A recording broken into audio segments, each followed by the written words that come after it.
Two of the most iconic golf instructors of the 20th century were Leslie King, who was sought after by many of the best golfers in the country at his studios in Knightsbridge in London, and Henry Cotton, three-time Open champion, who moved to Penina in Portugal and taught many of the up-and-coming young professionals there.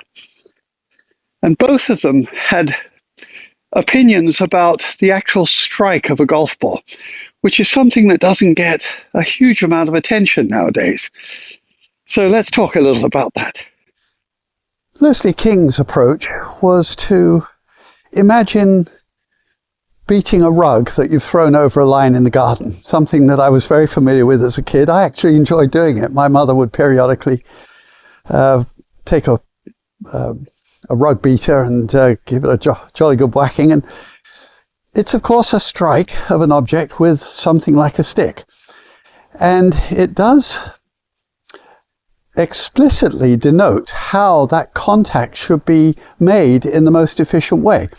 In other words, what are the pressures that you have to apply? Grip pressure, of course, is the obvious one, but maintenance of shape of particularly the left arm, how in fact the body might contribute correctly. And so Leslie King thought that striking a rug with a golf club with the right heel just gently starting to come off the ground, denoting that the weight is actually, the body weight is actually shifting, and that the right arm is bent, but sort of assisting the left hand to stay extended and be resistant to that impact, was a valuable concept.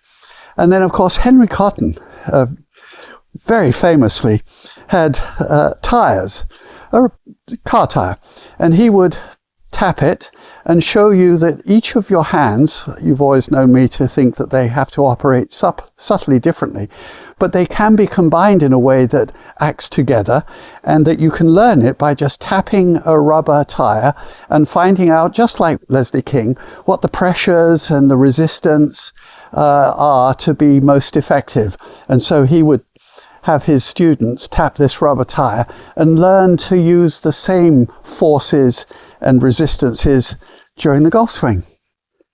Hello friends, if you'd like to help shape the conversation on my channel, please consider joining as a member, $5. And one of the perks is that you can, because I prioritize members, send me a swing analysis request of your problem shot. And if I think I can help, I make a video and reply. So I'd love to have you.